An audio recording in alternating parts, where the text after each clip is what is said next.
Senhor presidente, demais vereadores, a todos que nos acompanham por algum meio de comunicação.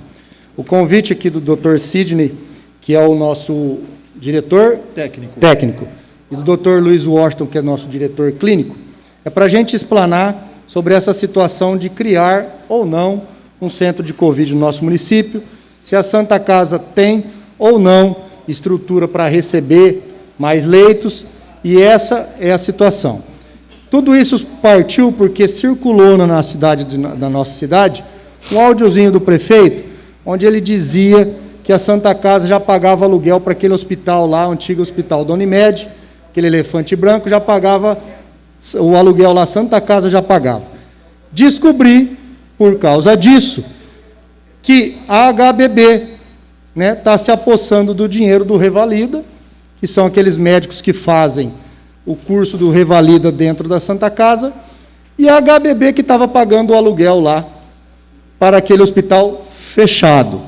Tá?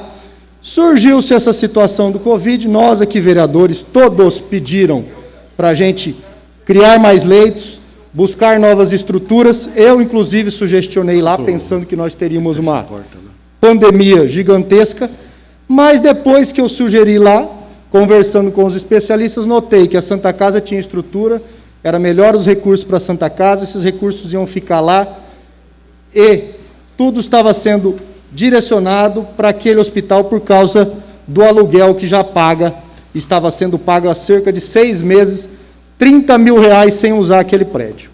Tá? Então, hoje eu convoquei aqui vocês, os doutores, com base nessas afirmações e colocações, que eu falei que eu descobri sobre o aluguel pago lá e também do Revalida, com base nas afirmações do prefeito, que vão ser necessários R$450 mil para estruturar aquele prédio lá, para receber esse centro de Covid, além do trabalho voluntário que está ocorrendo lá. Outras afirmações dos vereadores e do prefeito, que lá seria um braço da Santa Casa, administrado pela HBB, que a Santa Casa já paga aluguel, já falei aqui, e também o prefeito, os vereadores falaram que lá poderia ser futuramente uma maternidade neonatal para o nosso município. Então, com base nisso aí, já estão falando, querendo cortar a minha fala aí, eu vou fazer algumas perguntas e depois eu vou voltar, presidente. Eu peço que o senhor acelere um pouco, porque senão fica complicado. Se a Santa Casa, nobres doutores, aí quem se sentir mais à vontade de fazer a resposta, tiver mais tecnicamente essa resposta, que me faça. Se a Santa Casa tem estrutura física para receber esses 10 leitos de UTI, que vão ser feitos supostamente naquele centro Covid, e os 20 leitos de enfermaria, se a Santa Casa tem essa estrutura. Tá?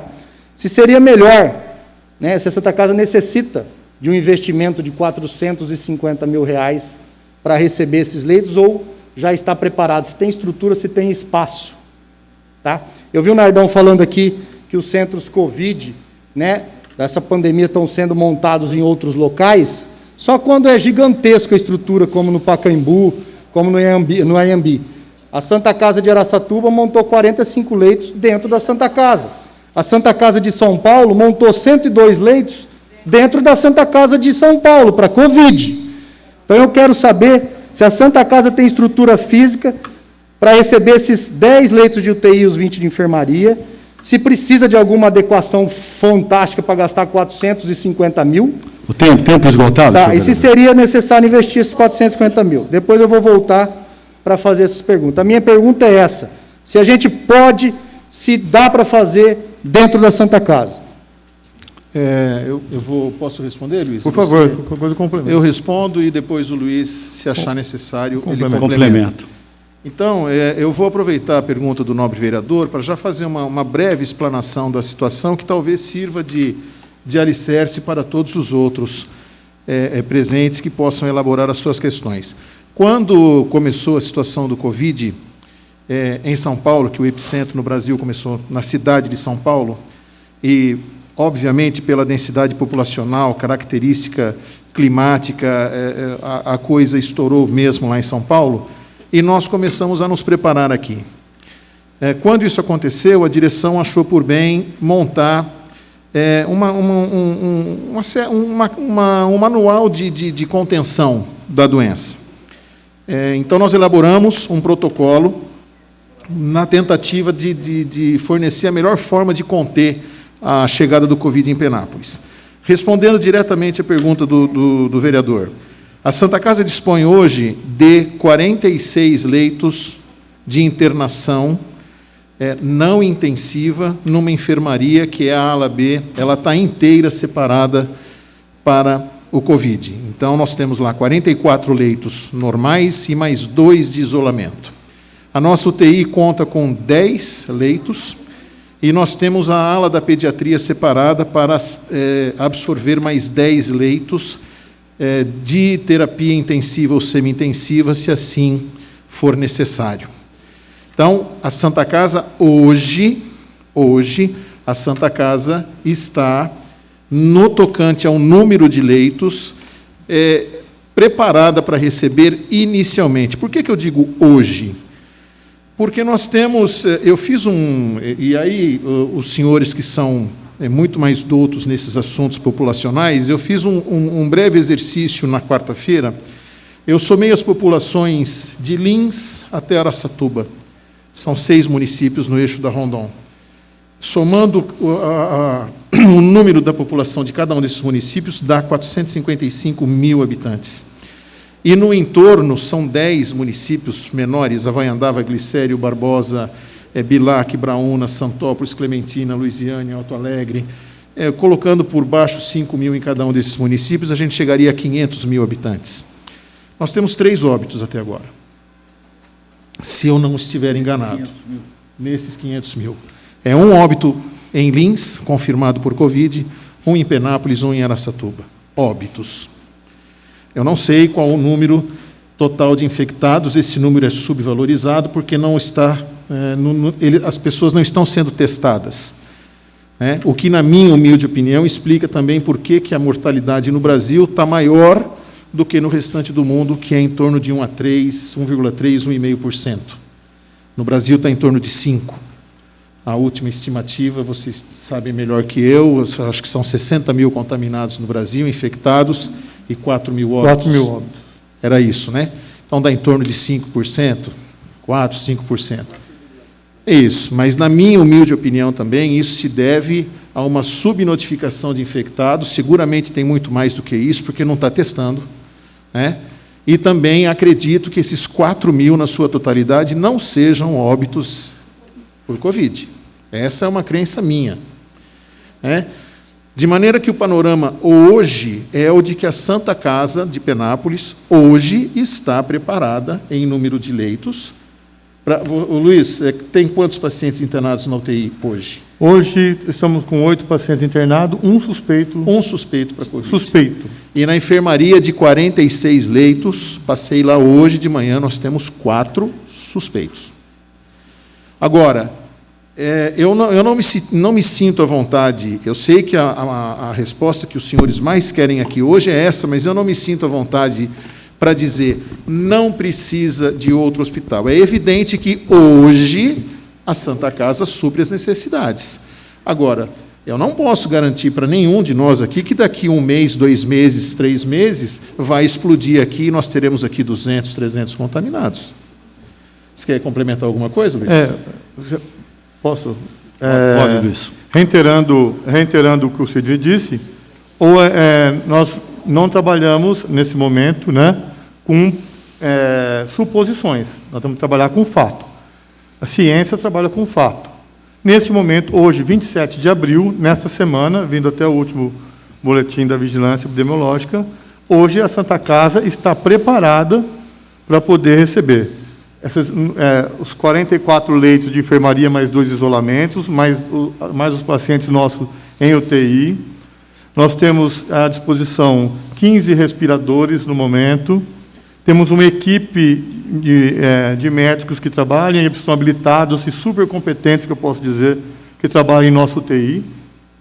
Tá? Nós dispomos na nossa Santa Casa, além disso, a tomografia, que é importantíssimo para o estadiamento e monitorização dos pacientes que, porventura, venham a ter a necessidade do tratamento. porque isso é um estadiamento que é feito, e, infelizmente, a lesão que acontece no Covid, causada pelo Covid-19, ela não sai em raio-x simples, né? E é necessário uma tomografia. Nós temos um tomógrafo dentro da Santa Casa. Além do que, nós também, complementando, na eventualidade de precisar de mais leitos também, ainda temos uma outra ala que se pode adequar, que seria a ala da pediatria, né, conforme a necessidade. Então, hoje a Santa Casa, neste momento específico, está pronta. Claro que precisamos de mais recursos. A Santa Casa sempre vai precisar de mais recursos. Infelizmente, né, como que é dito, o pessoal sempre comenta até aqui nessa Casa de Leis, algumas coisas, é bíblico que se diz, né, que às vezes o escândalo é bom que aconteça para expor a ferida, mas triste de quem causa o escândalo, não é verdade? Não vou dizer o termo bíblico certo, mas precisou acontecer uma tragédia dessa para todo mundo entender que nós precisamos. Nós sabemos as dificuldades de todas as verbas que ele tem, mas a Santa Casa, com todas essas dificuldades, como o Sidney bem disse, supriu essas necessidades que o Conselho Regional de Medicina exigiu, foi suspensa a sindicância por atingirmos as metas. Então, o trabalho e o esforço contínuo de todos os colegas, na nossa UTI, pela chefia do Dr. Alexandre Damo, que é o nosso chefe da UTI, além de outros, eu não vou citar todos, que às vezes eu posso acontecer de esquecer algum, estamos aptos e prontos. Não podemos esquecer também da equipe de enfermagem, de técnico de enfermagem, da limpeza, da Copa, né, que todo mundo que está estruturado e pronto ali para receber. Mas sempre a Santa Casa vai precisar de recursos, né? E esse recurso, nesse monte, hoje na Santa Casa, é inestimável. É inestimável. Pois não. Falaram os dois que a Santa Casa está estruturada hoje e capaz de suportar. Perguntei se, além dessa estrutura que a gente tem hoje, se precisar chegar lá para instalar mais 10 leitos de UTI, mais 20 de enfermaria, se a Santa Casa tem espaço físico... Eu respondi, acho que o senhor talvez não tenha entendido. Então, eu vou esclarecer melhor. Nós temos... Então vamos esclarecer. Nós temos que trabalhar com a possibilidade de pacientes COVID que necessitam de internação, mas não de cuidado intensivo, e aqueles que já necessitam na internação ou passam a necessitar durante a internação de cuidado intensivo. Então, eles vão ficar numa enfermaria. Nessa enfermaria pode precisar ficar isolado, ou depois dessa enfermaria pode necessitar de UTI. Hoje nós temos 10 leitos de UTI, com um deles podendo ser isolamento. Na enfermaria comum, nós temos 42 leitos, com mais 2 de isolamento. Então, dá os 46. 44 mais 2, 46. A pediatria, que era o nosso plano inicial para uma segunda UTI, para tratamento intensivo ou semi-intensivo, a nossa pediatria está fechada, interditada, e dá para montar, ela tem, na verdade, 8 leitos, mas é possível colocar 2 leitos em 2 quartos lá e transformar em 10 leitos, desde que você equipe o ambiente físico e os leitos estão lá. É isso que eu disse. Os leitos já estão lá, você precisa chegar com os respiradores. Sim. Uma outra coisa cabe rapidamente. Isso, perfeito. Sim, a resposta é sim.